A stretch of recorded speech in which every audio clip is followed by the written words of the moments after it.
నమస్తే, welcome to Magna TV. నేను ఆదిత్య.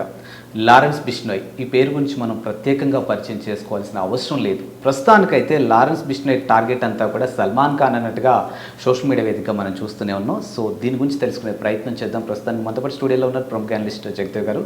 ఒకసారి సార్తో మాట్లాడతాం. సార్ నమస్కారం. సార్ నమస్తే. Sir, Lawrence Bishnoi and Salman Khan వీళ్ళ మధ్య ఉన్నటువంటి ఆ విభేదాలు మనం చూస్తూనే ఉన్నాం. వీళ్ళ టార్గెట్ అంతా కూడా అల్టిమేట్గా సల్మాన్ ఖాన్ అన్నట్టుగా తెలుస్తూ ఉంది. అంటే దీనికి ఇంకా ఎండింగ్ లేదా? అండ్ ఇంకోటి ఏంటంటే సల్మాన్ ఖాన్ని ఇలానే చంపబోతారేమో అనే కొన్ని వార్తలు కూడా వస్తూ ఉన్నాయి. అసలు ఏంటిది?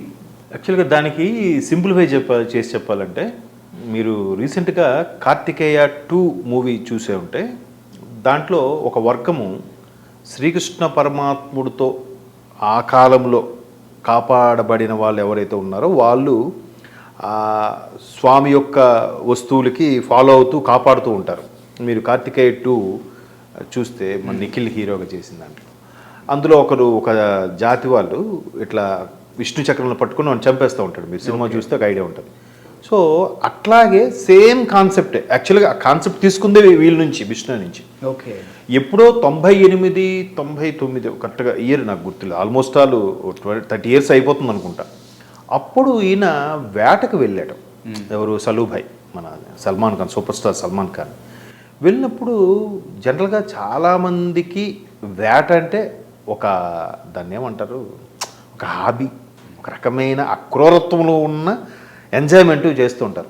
ఎందుకంటే నాకు ఒక మిత్రుడు చెప్పాడు, సౌత్ ఆఫ్రికా కంట్రీ కేవలం సౌత్ ఆఫ్రికా సరౌండింగ్స్ కంట్రీ, కొన్ని సరౌండింగ్స్ కంట్రీలు కేవలం వేట కోసమే కెనడా నుంచి, ఆస్ట్రేలియా నుంచి, యుఎస్ నుంచి వచ్చి లక్షల రూపాయలు ఖర్చు పెట్టి వెళ్తారట. అంటే ఒక 2000 ఎకరాలు ఉన్న అడవి పని చుట్టూ ఫెన్సింగ్ వేసి ఉంటుంది.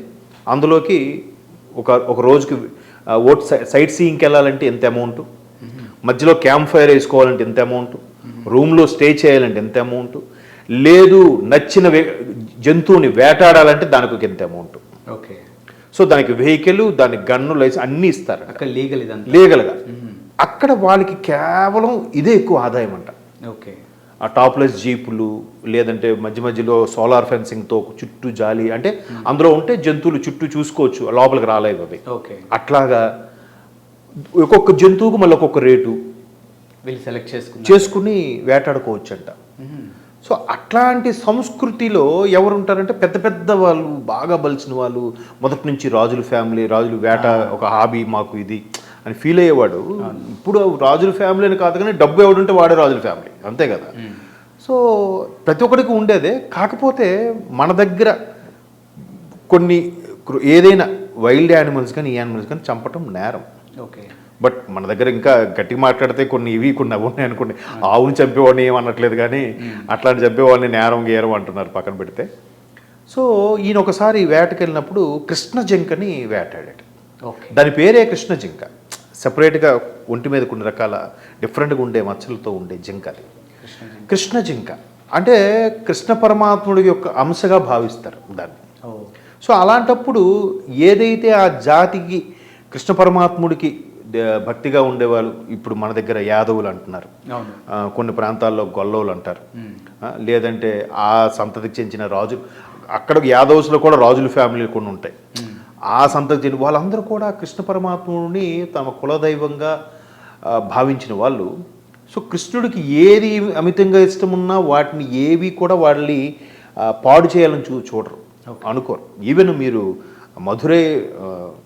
మధుర గట్రా మధురై వెళ్తే నవవిధ భక్తులతో పూజిస్తుంటారు కృష్ణుడిని. అంటే ఒక ఆవిడ 40 రోజుల పాటు దీక్ష తీసుకుంటుంది. తీసుకొని కృష్ణుడు నా కొడుకుగా ట్రీట్ చేస్తుంది ఆవిడ, తన కొడుకుగా. సో టైంకి చిన్నపిల్లని పెట్టుకొని వెన్న తినిపించడం, నైవేద్యం పెట్టడం. ఇంకో ఆమె ఉంటుంది, కృష్ణుడి భర్తగా భావించి పూజ చేస్తుంది. రకరకాలుగా నవవిధ భక్తుల్లో అదొక భక్తి. అట్లా అంత తన్మయత్వం ఉన్న వాళ్ళకి కృష్ణుడికి ఏది అమితంగా ఇష్టమో వాటిలో ఏది హాని కలిగినవి తట్టుకోలేని ఒక రకమైన వర్గం అది, ఒక జాతి. ఆ విష్ణు అది వాళ్ళకి పలకలేరు కాబట్టి. ఇప్పుడు బెంగాలు, ఒరిస్సా వాటిలో విష్ణు పలకరు, పలుకుతారు. విష్ణోయ్ అంటారు. బసంతి, వసంతకి వసంత, బసంత అట్లా.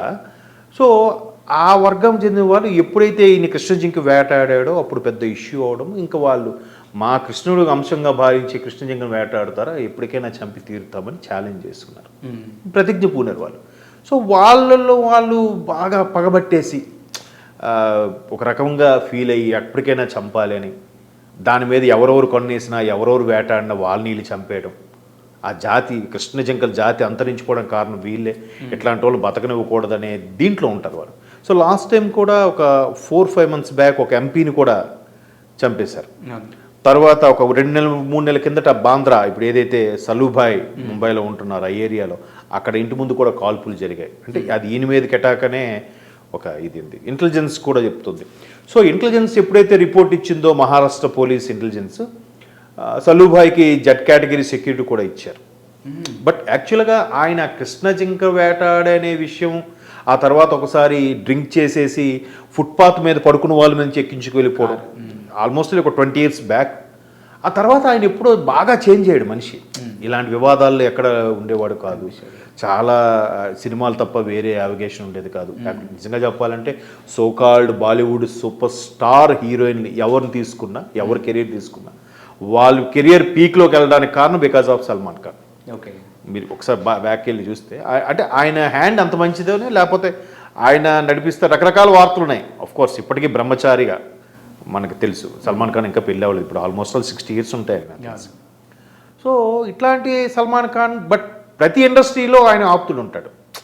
ఇప్పుడు తెలుగు వాళ్ళకి ఎవరు వెళ్ళినా, ఇక్కడ నుంచి తెలుగు కానీ కన్నడ కానీ తమిళ్ కానీ ఎవరు వెళ్ళినా ముంబైకి అండ్ నార్త్ కానీ షూటింగ్ వెళ్తే ఖచ్చితంగా ఆయనకి చెప్పాలంట. చెప్పకపోతే ఆయనే ఫోన్ చేసి ఏంటి నాకు చెప్పలేదు, సెట్లో ఫుడ్ తింటాను వీళ్ళని చెప్పి ఇంటి నుంచి పంపిస్తాడట క్యారేజ్లో, ఎన్ని అవుతుంది. ఓకే, అంత మంచి వ్యక్తి. ఇప్పుడు ఆయన మతం వాళ్ళకి అతీతంగా కూడా ఇంట్లో పూజలు చేయిస్తాడు, వినాయక చవితి చాలా గ్రాండ్గా చేస్తాడు ఇంట్లో. ఇప్పుడు తను ఎవరైతే చెల్లెలిని గ్రాండ్గా ఇక్కడ మన ఫలక్నుమా ప్యాలెస్లో చేశాడో, తను కూడా దత్తత తీసుకున్న చెల్లెలని విన్నాను. తన ఓన్ సిస్టర్ కాదు, దత్తత తీసుకున్న చెల్లెలు తట్టు హిందూ అమ్మాయి. ఎన్ని కోట్లు పెట్టాడు అమ్మాయి కోసం, ఎక్కడ ఆస్తులు దుబాయ్లో ఒక పెద్ద బుర్జ్ ఖలీఫా లాంటి ఏరియాలో ఒక ఫ్లాట్ ఇచ్చాడు.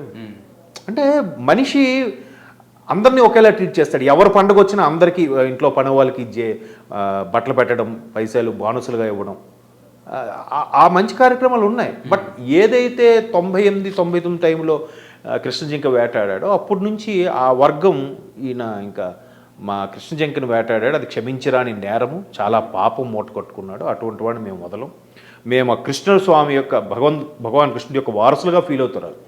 అయితే last year before last year ఒక ఆఫర్ కూడా ఇచ్చారు వాళ్ళు. ఇదంతా క్షమాపణ, బహిరంగ క్షమాపణ చెప్పి ఒక 5 కోట్లు ఎంతో కృష్ణ జింక సొసైటీ ఏదో ఉంటుంది వాళ్ళకి మాకు ఇచ్చేస్తే మేము ఇంకేం చెయ్యము అని చెప్పి కూడా చెప్పారు. బట్ ఇవన్నీ ఎవరు నమ్ముతారు? ఇవన్నీ తీసుకున్నా కూడా మళ్ళీ గేర్ మార్చవచ్చు కదా. ఇప్పుడు అందులో కూడా మాకు ఇచ్చారు ఒక వర్గం అంటుంది, మాకు ఇవ్వలేదు ఒక వర్గం అంటుంది. సో ఇట్లా రకరకాలుగా విషయం మీద పాపం సల్మాన్ ఖాన్ ఫ్రీగా బయటికి రాలేకపోతున్నాడు, షూటింగ్స్ అవి చేయలేకపోతున్నాడు. బిజియెస్ట్ ఆర్టిస్ట్ అసలు నిజంగా, అంటే ప్రొడ్యూసర్లకు ఇష్టమైన ఆర్టిస్ట్ కూడా. ఇప్పుడు నా జెన్యూన్ ఒపీనియన్ కూడా సల్మాన్ ఖాన్, షారుఖ్ ఖాన్, అమీర్ ఖాన్ మూడు ఇండస్ట్రీలు పెద్ద ఇది బిగ్ షాట్లు అయితే, అమీర్ ఖాన్, షారుఖ్ ఖాన్ ఇప్పుడు కమర్షియల్గానే ఉంటారు తప్ప, బట్ సల్మాన్ ఖాన్ ఇప్పుడు అలా ఉండడు. ఆయన ఎవరు ఇప్పుడు మన గాడ్ ఫాదర్ సినిమాలో జస్ట్ గెస్ట్ రోల్ మీరు చేయాలన్నాడు, బికాజ్ ఆఫ్ చిరంజీవి కోసం చేశాడు కదా.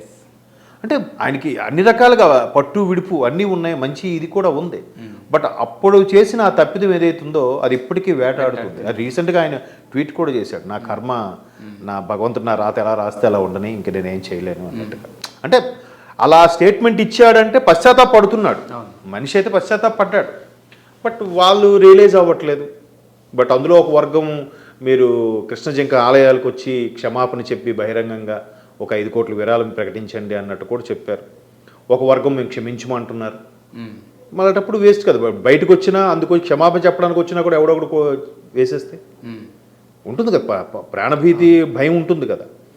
సో అది అప్పటి నుంచి నడుస్తుంది. ఇంకా రేపు 2028 అంటే ఇంకో 3 ఏళ్ళు పోతే 30 ఏళ్ళు అవుద్దేమో ఆ ఇష్యూ జరిగి. ఇంకా ఆయన పాపం వెంటాడుతూనే ఉంది. మరి ఏం జరుగుతుందో చూడాలి. వాళ్ళు రీసెంట్గా పరోక్షంగా ఏవో లెటర్ ఏదో పంపించారంట, మెయిల్స్ ఇంకొక మాఫియా గ్యాంగ్ ఏదో మెయిల్స్ పంపించింది. మొదటి నుంచి కూడా ఈ ముంబైలో బాలీవుడ్ ఇండస్ట్రీ అని కానీ అక్కడ యుద్ధే వ్యాపారవేత్తలు కానీ ప్రతిదీ కూడా ఈ మాఫియా గుప్పిట్లో ఉండేలాగా మనం చాలాసార్లు విన్నాం. గతంలో దివ్యభారతి లాంటి వాళ్ళు కూడా అటువంటి మాఫియాకే బలైపోయారని. సత్య సినిమా మీరు చూసారంటే అర్థమవుతుంది. రామ్ గోపాల్ వర్మ గారు సత్య ఒకటి, కంపెనీ ఒకటి, ఇవన్నీ కూడా ముంబై ఆ కల్చరు ఆ ఇండస్ట్రీ అంతా కూడా ఒక మాఫియాకి ఎప్పటికప్పుడు ఏం లేదు. వాడు ఎవడైనా ఎదుగుతున్నాడంటే వాడికి ఏదో డిమాండ్ చేస్తారు, ఇవ్వకపోతే వాడిని చంపేయడం, లేదంటే వాడి బిజినెస్ లాస్ చేయడం, ఇట్లా రకరకాలు అవుతుంటాయి. సో అది వాళ్ళకి అలవాటు అవ్వచ్చు బిగ్ షాట్స్కి, బట్ ఎప్పటికైనా భయం ఉంటుంది కదా, అరే నేనేం చేయకపోయినా ఇలా చేస్తున్నాను. ఎదుగుతుంటే చూసి వారు లేనివాడు కూడా ఉంటాడు. చూద్దాం మరి సల్మాన్ ఖాన్ భగవంతుడు ఎన్నాళ్ళు ఆయుష్ ఇచ్చాడు అనేది తెలియదు. వీళ్ళు బెదిరింపులు చూస్తే అదే భయం వేస్తుంది పాపం. షూటింగ్లు కూడా బయటకు రాకుండా అక్కడికే పరిమితం అవుతున్నాడంటే మనిషికి ఏదో ఉంటుంది కదా. ఇప్పుడు ఆయన రియలైజ్ అవుతున్నాడు, చెప్తున్నాడు నా రాత ఇంతే, నేనేం చేయగలనని.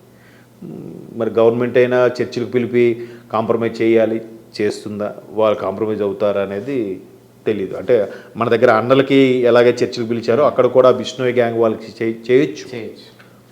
మరి గవర్నమెంట్ చొరవ తీసుకుంటుంది, బట్ సెక్యూరిటీ అయితే పెంచింది గవర్నమెంట్. అండ్ మీరు అన్నట్టు ఆయన పోస్ట్లో చూసుకుంటే కర్మ అనేది ఉంటుంది కదా. సో మనం చేసే మంచి చెడు అనేది ఈ కెమెరాల నుంచి ఒకవేళ తప్పించుకున్నా కానీ ఆ కెమెరాల నుంచి తప్పించుకోలేం కాబట్టి డెఫినెట్గా కర్మ అనేది ఎలా రాసి పెట్టుంటే అలా జరుగుతుంది. Yes, thank you sir.